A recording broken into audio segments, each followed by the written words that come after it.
You have an old book or an old Bible that would look good with a new leather cover? Watch today's video and I show you how you can make one.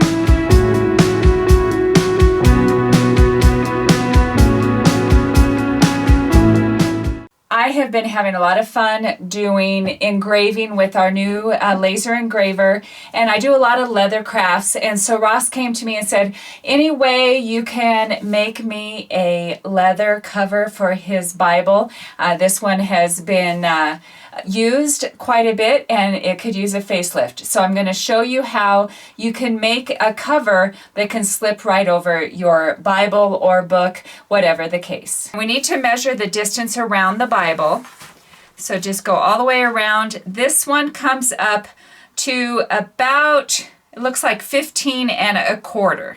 And so go ahead and make a note that it's 15 1/4 that direction, and then measure top to bottom. This one comes up to right at 9 5/8, it looks like.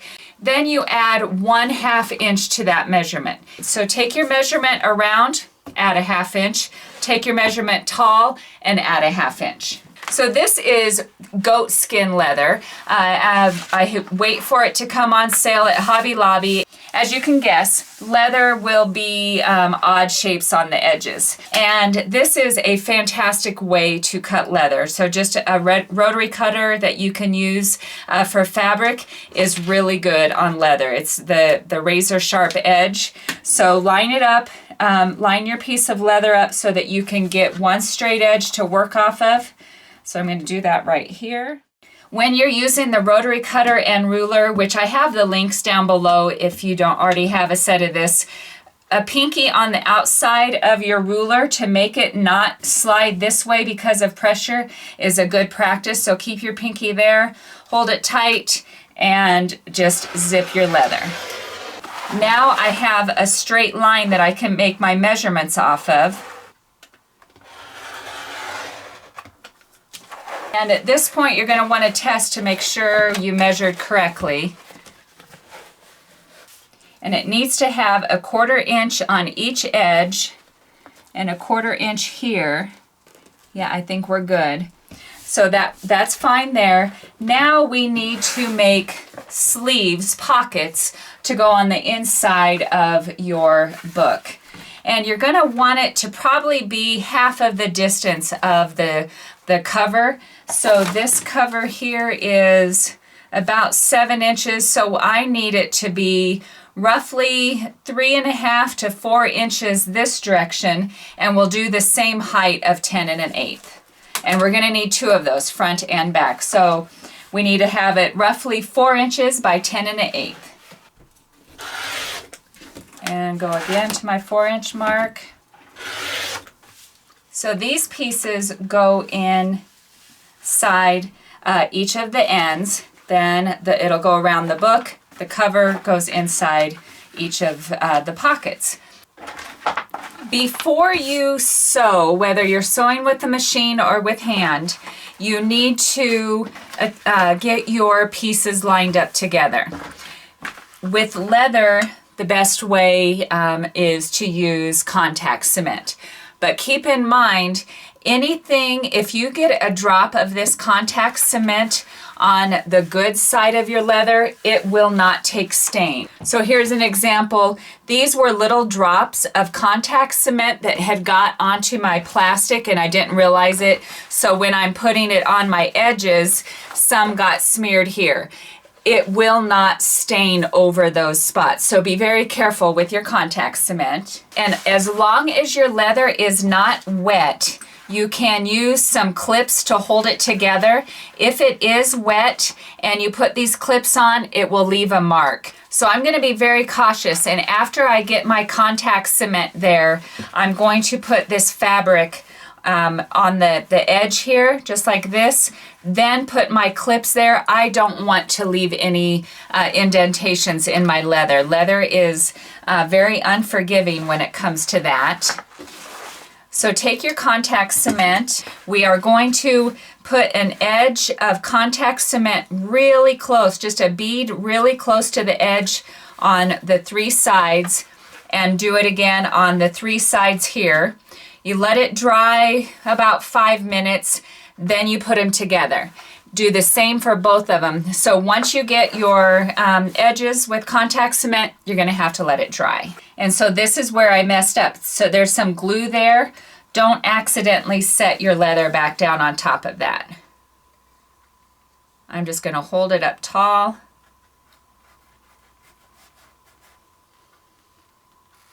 Okay, just a light bead on that. Set it away from any other contact cement that might be on your workspace. And set that one aside. It doesn't take much because this is not what is holding it together. It's just holding it in place so that you can do your sewing. Okay, I'm just gonna kind of make a rough point. I need to contact cement that far over on each edge. Okay, those are kind of dry enough. So I'm gonna line it up with each other. Once they stick, they're pretty tight. So lay those careful. Here's my strip that I want to use to clamp. And gonna clamp those in place. Okay, I'm gonna let that dry for a few minutes and then take it to the machine. Okay, it's all dry and it's ready to be stitched. I have hand stitched them before. This one is hand stitched, and the way I did that, I ran it through my machine just with no thread on the machine, and just made my needle holes, and then I went back and forth with thread, 2 needles, and stitched it by hand. So that worked really well, but I wanted to try that just in case you guys don't have sewing machines that work. That totally works. This is just a standard Juki machine. It is heavy duty, but most machines should stitch the goat leather as long as you have a leather needle in it. No matter what machine you have, always take a scrap piece of the same weight that you're doing and test it out first. So here's a scrap piece, and I'm going to test it with 2 of them. There is going to be a place where you're stitching only 1 layer on this, so I'm going to make sure that the tension is correct for both individual layer as well as 2 layers. And so you check your top, check your bobbin, and it looks like we're good to go. One thing I also want to test is I want to see what back stitch looks like on this. So I'm going to go forward. Okay, the back stitch looks pretty good. I didn't want it to, didn't want to get on my project and have that look too chunky. So I am going to go ahead and sew this with the edge of the presser foot following the leather. I'm going to start where about the binding would be on the Bible, and I'm going to back stitch there just for a couple stitches and go all the way around. Couple stitches forward. Couple stitches backwards. There we go. And now we're going to go ahead and just follow it. When you're doing leather, mistakes are hard to rip out because holes are made in your leather, so just go nice and slow.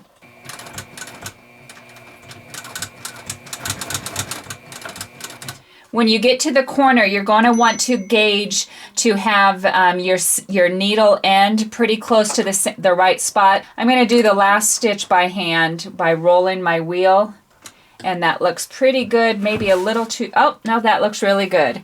So here we have it. Just I used a neutral color thread. It's upholstery weight. So I have, it looks pretty good there, so I'm going to just continue. Now with the contact cement and you have made these little pockets, if any of it has got inside your stitching, it might be hard for your cover to go in. So just take something that is nice and flat, like this might be better. This is just a Bondo knife. Something that you can get in to make sure that if there's any glue holding that to where it's gonna make it hard for your cover to go in, go ahead and separate that out now before you try to put in your book. This poor Bible is so worn that the cover is very fragile. So I want to make sure that it fits. Okay, the edges fit in fine, and just as I expected, this is nice and tight this way. So maybe I could have went another 1/4 of an inch, but as you can see here, there's a gap there. So I'm going to show you what we're going to do on that next. We're going to make it fit really nice. But when I'm putting this in, I see that there's quite a bit of stress on these corner pieces. So I'm going to reinforce that on the sewing machine on each of those edges. Then I'm going to show you what we're going to do next to get this to fit really nice. With leather, you can wet it and form it, but you need to make sure you wet the entire thing. So this thing is all wet all the way around. You don't want it wet just a section because it'll leave a watermark. So I want to wrap it around the Bible, and I want it to form nice and tight to the spine, but I don't want to ruin the Bible itself. So I am going to put some parchment paper just as a barrier around the Bible. And then I'm going to get this just like I want it to go around and get it right in place, because once it dries, it'll form it. And push the book back. And then once I get it clamped, then I'll smooth this down so it makes a nice crisp edge.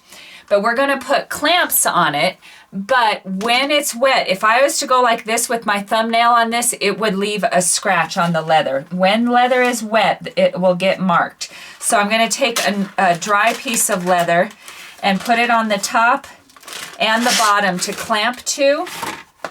We need to protect the leather, you need to protect the Bible. Pull it out as tight as you can. Take clamps. These are just little furniture clamp kind of things from, I think, maybe Harbor Freight.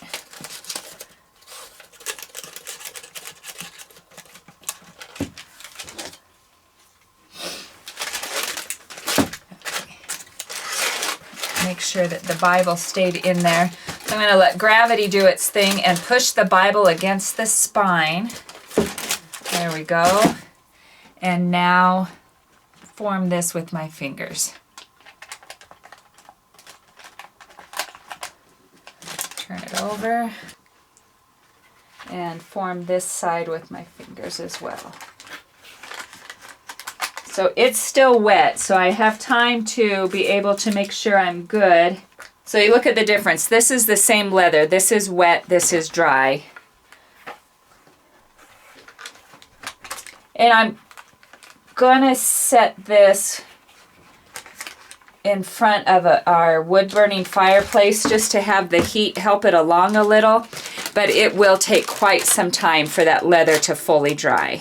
Okay, we're getting ready to stain the cover, and so I've enlisted the help of my dad, who is an expert leather craftsman. He's built saddles, he repairs saddles, he just knows leather. So we're going to go ahead and stain this. We're using a dark walnut color stain, and it's a messy process. Use gloves, use a brush. He says don't go back and forth and try to brush it on, just pull it on, otherwise it's going to splatter everywhere. And so once this is dried, which it usually takes overnight for the stain to fully dry, then we will be able to put leather conditioner on it and it'll be ready to go. Okay, the cover is dry. It looks fantastic. Still holding its shape from us wetting it and forming it around the Bible. My dad uses the Aussie leather conditioner as the final step. He says it just makes the color come out really good and just gives it a nice finish. And so it's kind of a creamy ointment kind of feel. And he just puts it on his fingers and just rubs it in all over. It does just make the grain come out and the color just really vibrant. So we have the link down below for the stain that Dad uses, as well as this Aussie conditioner. You're going to need to let this dry as well, and then I've made other covers that after it dries, just wipe it off with an old rag, an old sock, and it just really looks really cool. Okay. So there you have a rejuvenated Bible. Ross loves the cover. It turned out super good. But as always, thank you for watching DIY on the House. If you have any questions, comment down below and I'll get back to you. But again, thanks for watching.